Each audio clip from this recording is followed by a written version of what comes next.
Why don't you enjoy being around people like you used to? If that question stirred something in you, you're not alone. Many folks in their 60s, 70s, and even 80s find themselves pulling away from social circles they once cherished. It's not that they've stopped caring. It's not that they've become cold or bitter. It's that something deep inside has changed. And more often than not, that change is born from wisdom, not weakness. In this video, we're exploring 6 powerful reasons why you may be avoiding people now, even if you were once the life of the party. These aren't surface-level observations. Each one reflects something real, something many older adults have experienced, even if they rarely talk about it. Some reasons may surprise you. Others might hit close to home. But one thing's for certain, by the end of this video, you'll understand yourself better and maybe even forgive yourself a little more for needing space.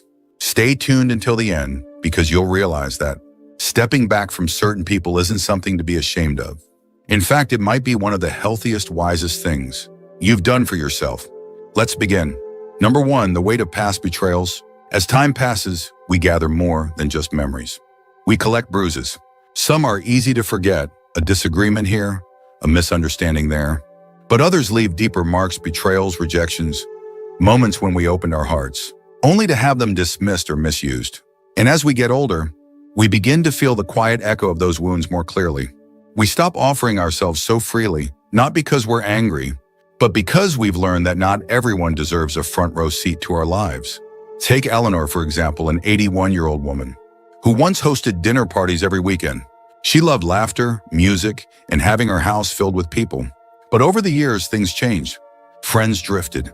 One betrayed a confidence. Another disappeared when her husband passed away. It wasn't one big heartbreak. It was the steady drip of small disappointments. Now she chooses solitude more often than company, not because she hates people, but because she values peace more than pretense. There's a kind of protection that grows in old age, a shell built from experience. It doesn't always feel good, but it often feels necessary. And when you've lived long enough to see how quickly people can change or leave, you start guarding your time, your heart, and your trust. It's not about being cold. It's about being careful. Older adults have often loved deeply, given generously, and been let down without warning. That repeated cycle teaches you to pause, to evaluate, to pull back when something doesn't feel safe or sincere. You start paying attention not to what people say, but how they make you feel after they've left the room. Psychologists call this relational fatigue, when the cost of connection begins to outweigh the joy. And it's especially common in those who have weathered emotional storms. There's no shame in that. It simply means you've lived. You've seen what people are capable of, both good and bad. And when you choose distance now, it's not out of bitterness. It's wisdom. It's the recognition that your heart, at this stage of life, is something sacred. And not everyone deserves access to it anymore.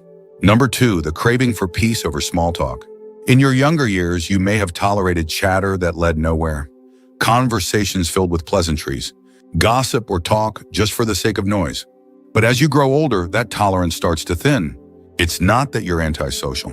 It's that you've begun to understand the deep value of peace. Silence no longer feels empty, it feels nourishing. And when you've found that kind of inner quiet, it becomes harder to give it up for shallow company. Take Harold, a 76-year-old man who used to work in sales. He was charming, outgoing, and knew how to make conversation with anyone. But now, he avoids events that require endless mingling. He no longer attends large family functions unless he feels truly up to it. When asked why, he simply says, "I'm tired of talking just to talk." His preference isn't for isolation, it's for meaning, for honesty, for quiet moments that don't require performance. As we age, our emotional energy becomes more precious. The desire to impress fades. The urge to prove ourselves fades. What rises instead is the desire for authenticity. We want interactions that feel real, not rehearsed. And if that can't be found, many would rather stay home with a book and a cup of tea than fill the room with noise. That leaves them feeling lonelier than they did before they arrived. This isn't about being standoffish. It's about being selective. There's a dignity in choosing your surroundings and the people you share them with. You've earned the right to preserve your energy, to prioritize peace, to decline an invitation without guilt. That's not avoidance. That's maturity. And the more we lean into this kind of discernment, the more we realize that life doesn't require a crowd to be rich. Sometimes one meaningful conversation, or even a quiet evening alone, is more fulfilling than hours of forced interaction. So if you've been pulling back lately, opting out of the banter, skipping the noisy gatherings, know this: you're not becoming cold. You're becoming clear. Clear about what fills you up. Clear about what drains you. And that clarity is one of the greatest gifts of aging. If you're still watching this video and finding these insights valuable, please comment number 2 below to let me know you're here. And if you haven't subscribed yet, I recommend you subscribe and turn on the bell so you don't miss any videos. Your support helps us continue creating good content to inform and inspire you. Now let's move forward. Number 3, the feeling that people don't understand you anymore. There comes a moment in life when you look around and realize the world has changed, and so have you. The slang is different. The values are different. The speed of everything, conversations, expectations, even relationships feels almost dizzying. And amid all that change, you might start to feel invisible, unheard, or simply out of place. Not because you've done anything wrong, but because people no longer take the time to understand where you're coming from. Take Marie, a 79-year-old retired school teacher. She used to love sitting with her younger relatives, sharing stories from her life, how she raised 5 kids, managed a home, worked full-time, and still found time to volunteer. But nowadays, she says, they barely ask questions. When she speaks, they nod politely and check their phones. It's not malicious, it's just disconnect. And over time, that gap begins to feel like a canyon. This is one of the quieter reasons people start pulling away. It's not that they don't care. It's that being in environments, where you're not truly heard starts to feel exhausting. And slowly, you begin to choose your own company. Not because it's better, but because it's safer. You know how deeply you feel, how much you've lived, how much wisdom you carry. But when others stop seeing it, it's easier to stop offering it. This kind of loneliness isn't about being alone, it's about being misunderstood. You might be surrounded by people but feel completely unseen. You share a thought and they change the subject. You express a concern and they call you dramatic. After enough of these moments, you begin to believe that maybe silence is easier. Psychologists call this emotional invalidation, when your feelings are subtly dismissed or minimized. And it's something that affects many older adults more than we talk about. Because it doesn't happen through outright rejection. It happens through small moments that pile up over time. But here's the truth: your thoughts still matter. Your voice still holds power. And just because others fail to hear you doesn't mean you've lost value. It simply means you've outgrown certain conversations. And that's okay. Sometimes the solution isn't to force your way into their world. It's to find people or places where you don't have to explain yourself so much, where your presence is enough, where someone actually listens, not just waits for their turn to speak.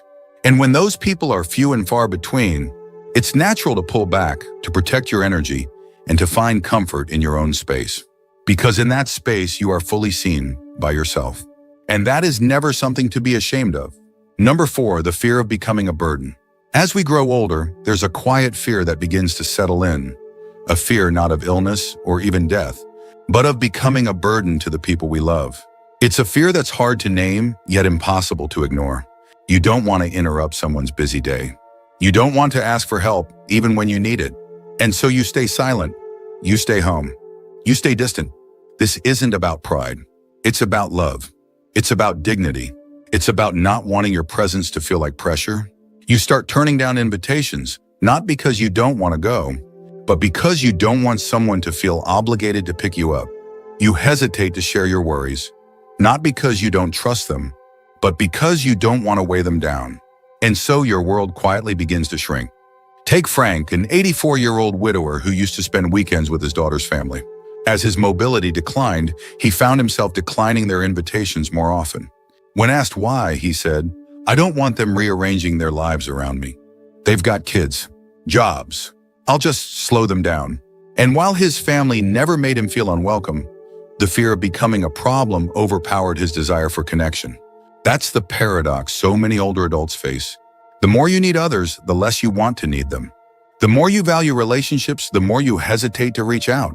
Because you've spent a lifetime being strong, being the caregiver, being the one others leaned on. And now asking for help feels unfamiliar, maybe even shameful. This fear is rooted in something deeply human, the desire to be loved. Not out of duty, but out of delight. And when you sense that your presence might be creating inconvenience, you begin to retreat. You'd rather be alone than feel like an obligation. But here's the truth: people who love you want to show up for you. They may not always say it right. They may not always do it perfectly. But your worth isn't measured by your independence. It's measured by your presence. And if the people around you truly care, your needs will never be a burden, they'll be a privilege. Still, the fear lingers, and it shapes behavior. You stay quiet when you want to speak. You stay put when you want to visit. You stay behind when you want to join. And gradually, avoiding people becomes easier than risking the discomfort of needing them. If you're still watching this video and finding these insights valuable, please comment number 4 below to let me know you're here. And if you haven't subscribed yet, I recommend you subscribe and turn on the bell so you don't miss any videos. Your support helps us continue creating good content to inform and inspire you. Now let's move forward. Number 5, the quiet ending of old connections. Some relationships don't end with fights or farewells. They simply fade. People grow in different directions. Priorities shift. Life pulls you apart in slow, almost unnoticeable ways. You don't mean to drift, you just do. And one day you wake up and realize that the people who once filled your calendar are no longer part of your day-to-day life. It's not always sad. Sometimes it's peaceful, but other times it leaves a kind of ache, like you've outgrown something you once loved. You think back on the lunches, the phone calls, the shared laughter, and you wonder where it all went. Did they change? Did you? Maybe both. Consider Ruth, a 73-year-old woman who used to take weekly walks with her best friend from high school. Over time, those walks became monthly, then yearly, and then not at all. There wasn't a fight, no falling out, just a quiet realization that they no longer had much to say. Their lives had diverged, different interests, different rhythms. Ruth said, "We still care about each other, but I think we've said all we needed to say." This experience is more common than people realize. Relationships built on shared seasons, raising kids, working together, living nearby, often don't survive when those seasons end. And as you move into later stages of life, you may find yourself surrounded by people who no longer fit who you are becoming. That's not a failure. It's a form of growth. When you start prioritizing your time and your energy, you naturally become more selective about who you spend it with, not because you're better than them, but because you're clearer about what you need. And sometimes you simply need space. Space to think, to reflect, to be. Old friends who once energized you might now feel draining. Conversations that once flowed might now feel forced. And rather than forcing it, you choose distance, not out of malice, but out of self-respect. People often say that aging means losing people. But what they don't always say is that sometimes you let go by choice, because you've learned that closeness without connection can be more lonely than being alone. So when you pull away from certain people, it's not always about avoiding others. It's about honoring the changes within yourself. You've evolved, and that's something to embrace, not apologize for. Number 6, the joy of your own company. At some point in life, you stop seeking crowds and start savoring solitude. Not out of bitterness, not out of loneliness, but because you've discovered something too many people never learn: your own company is enough. There's a certain kind of peace that settles over you when you realize you don't have to explain yourself, entertain anyone, or pretend to be more or less than who you really are. For years, you may have been surrounded by others through work, family, obligations. And in those years, you might have rarely had a moment to just be, to sit in stillness, to hear your thoughts without interruption. And once you finally taste that freedom, it becomes sacred. Not something to escape from, but something to protect. Take Gerald, an 82-year-old man who once lived for the social buzz. His house was the gathering spot, his voice the loudest in the room. But in recent years, he finds more joy watching birds from his porch than hosting parties. When asked if he gets lonely, he smiles and says, "I've got enough stories in my head to keep me company for days." What he's discovered isn't loneliness, it's contentment. This shift often confuses those around you. They might worry. They might think you're pulling away out of sadness. But in truth, you're just tuning into something deeper. A rhythm that's quieter but richer. A life that's less crowded but more full. You no longer feel the need to fill every silence, or explain every choice, or be available to everyone all the time. And that's not avoidance, it's wisdom. It's the kind of inner clarity that comes only after years of noise, of giving, of stretching yourself for the sake of others. Solitude, when chosen, becomes sanctuary. It's where healing happens, where reflection deepens, where your truest self has space to breathe. And the older you get, the more you realize that some of your best days don't involve anyone else at all. You walk at your own pace, think your own thoughts, do what you please. And for the first time in a long time, you feel free. Not because the world has changed, but because you've finally claimed your space in it. If you're still watching this video and finding these insights valuable, please comment number 6 below to let me know you're here.